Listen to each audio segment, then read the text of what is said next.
The auctioneer warned, she's cursed, but the lonesome hunter claimed her hand anyway. Chapter 1. The Cursed Girl. The marketplace reeked of dust, sweat, and desperation. In the center of the wooden stage stood a girl with wrists bound by fraying rope.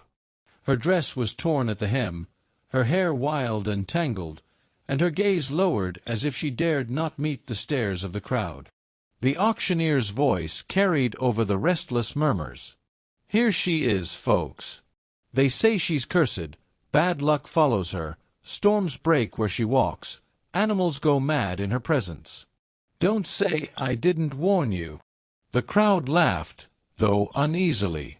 Farmers shook their heads, merchants muttered about omens, and women crossed themselves as though warding off evil. The girl's name was Elara, though no one spoke it here. To the village, she was nothing but a burden, a tale to frighten children into obedience. Some whispered she had been born beneath a blood moon, others that her mother had died cursing her. Whatever the story, it clung to her like a shadow. "Who'll start the bidding?" the auctioneer barked. A heavy silence fell. No one dared. It was then that a tall figure stepped from the edge of the crowd. Broad-shouldered, cloaked in furs, with a hunter's bow slung across his back, he moved with the quiet certainty of someone who lived more in the forests than in towns. His name was Kael, a man most only knew in passing. He came for supplies, sold pelts, then disappeared again into the wilderness. "I'll take her," Kael's deep voice cut through the hush. The crowd rippled with disbelief. "Didn't you hear?" the auctioneer sneered. "She's cursed. A blight on every household." Kael's gaze was steady, his expression unreadable. "I'll take her." The murmurs swelled, mockery, pity, warnings. Yet Kael stepped forward, placing a few silver coins into the auctioneer's palm as if it were the simplest transaction in the world. Then, before the villagers could protest, he reached up to the stage and cut the ropes binding Elara's wrists. Her eyes finally rose to meet his, wide with confusion and fear. No one had touched her with kindness in years. "Why?" she whispered, her voice barely audible. Kael studied her, his weathered face calm. "Because you deserve more than chains." The crowd jeered. Some spat in the dirt. Others muttered that Kael was sealing his own doom. But he ignored them, leading Elara gently down from the stage. As they left the square, the first drops of rain began to fall, though the sky had been clear moments before. The villagers gasped, confirmation, to them, of the curse. Yet Kael only pulled his cloak around Elara's shoulders and kept walking, his hand firm and steady on hers. That night, in the shelter of his mountain cabin, Elara sat trembling by the fire. The hunter moved with quiet purpose, preparing food, tending the flames, never pressing her with questions. She watched him with wary eyes, waiting for the anger, the suspicion, the rejection that always followed. But it never came. Instead, Kael handed her a bowl of stew, warm and fragrant. "Eat," he said simply. Her fingers shook as she accepted it. "You don't believe them?" she asked. "I believe in what I see," Kael replied. His gaze lingered on her, not with fear, but with a strange, quiet certainty. "And what I see is a girl who's been wronged." For the first time in years, Elara felt a flicker of something she had nearly forgotten. Hope. Yet outside, the storm raged harder, lightning splitting the sky, as if the world itself warned that hope could not come so easily. The hunter's choice. The storm did not relent that night. The mountains howled with wind, and thunder cracked so violently the wooden beams of Kael's cabin trembled. Elara sat by the fire, her knees pulled to her chest, her wide eyes darting toward the rattling shutters. She whispered as if confessing a crime. "It follows me. I told you. The storm is because of me." Kael looked up from where he sat sharpening a knife, his movements calm despite the chaos outside. "Storms come and go, girl. You didn't summon the clouds. But I did." Her voice cracked, and tears streaked her cheeks. "Everywhere I go, things break, people get hurt. My own father drowned the night I was born. My mother died holding me. Goats birth stillborns when I pass, crops wilt, and the village whispers until they spit me out. They're right. I'm cursed. You should have left me there." Kael studied her silently, his weathered face unreadable. The firelight danced in his gray eyes, and for a long moment the storm outside was the only sound. Then he set the blade down and leaned forward. "I've hunted these woods for 20 years, he said. "I've seen men blame curses for poor harvests when they were simply too lazy to plow deep. I've seen mothers blame demons for sickly babes when sickness runs in the blood. I've seen fear twist into stories, stories twist into truth. People call you cursed because it's easier than admitting the world is cruel." Elara shook her head, hugging herself tighter. "You don't understand. Even now, look outside." She gestured toward the window where rain lashed against the glass. Kael only shrugged. "Storms don't frighten me. And neither do you." Her breath caught at his words.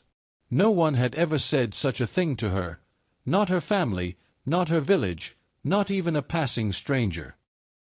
Days passed, and Elara slowly learned the rhythms of Kael's world. The hunter rose before dawn, his life disciplined, quiet. He tended his snares, chopped wood, tracked deer through the snow. Elara followed timidly at first, unsure of her place, but Kael never barked commands or bound her with expectation. He showed her how to stack kindling so it caught flame, how to mend a torn cloak with strong stitches, how to walk silently through the forest so even the birds didn't startle. At night, they shared meals by the hearth. Kael spoke little, but when he did, his words carried weight.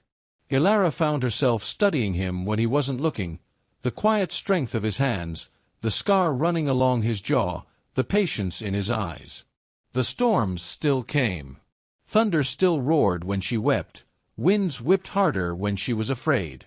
More than once she woke screaming in the night, convinced she had cursed his cabin into ruin. Yet Kael always sat beside her, steady as stone, his large hand resting gently on her shoulder until her trembling eased. "It's not a curse," he said one evening as lightning flared beyond the mountains.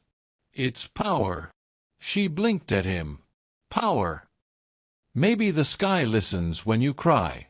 Maybe the wind rages when you're angry. But that doesn't make you cursed. It makes you different." Tears filled her eyes, though this time they weren't from fear. No one had ever dared to reframe her torment as something other than shame. It wasn't long before the village came for her. Word spread that the cursed girl had been taken by the lone hunter in the mountains, and fear festered like rot. When the snow thawed, a group of men trudged up the path to Kael's cabin, carrying torches and ropes. They pounded on the door at dusk. "Kael, bring her out.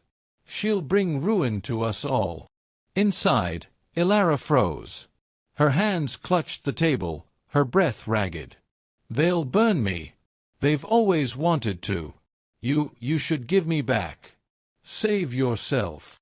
Kael rose slowly, his broad frame filling the doorway. He opened the door just enough to face the men, his hunting bow slung over his shoulder. "She stays," he said simply. The leader of the group, a red-faced farmer, spat in the snow. "You'll regret it.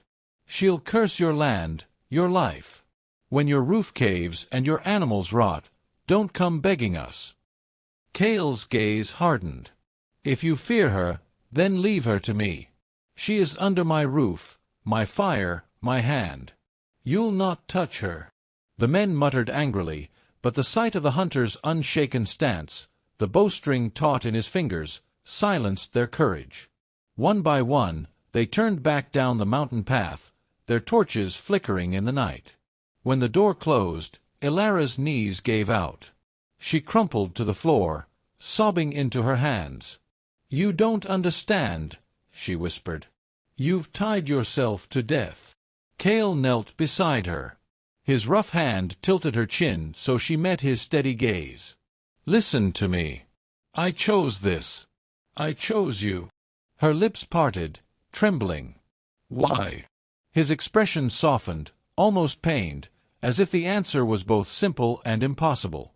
"Because when I saw you up there on that stage, I saw a girl no one had ever defended, and I swore I would not be one more man who turned away." Seasons turned. Elara learned to laugh again, soft and shy at first, then freer as her heart shed its chains. She found she could soothe storms instead of fuel them. The winds calmed when Kael held her, lightning gentled when she sang. Her power bent not to her fear, but to her will, and Kael never flinched from it.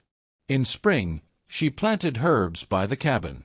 In summer, she carried water from the stream. In winter, she stitched furs beside Kael's fire. They became not just hunter and outcast, but partners in every rhythm of survival. And somewhere between thunder and snowfall, between silence and laughter, Elara realized she was no longer cursed. She was cherished. One night, under a sky scattered with stars instead of storm clouds, Kael reached for her hand. "I don't know what others will call you," he murmured, his thumb brushing her knuckles. "Cursed, blessed, stormborn. It doesn't matter. To me, you're simply mine." Tears slipped down Elara's cheeks, though her smile shone brighter than any lightning. "And you're mine," she whispered. In that moment, the mountains seemed to hold their breath. No storm came, no wind tore the trees. Only stillness, as if even the world understood. What the village had called a curse was, in truth, a love that could shake the skies.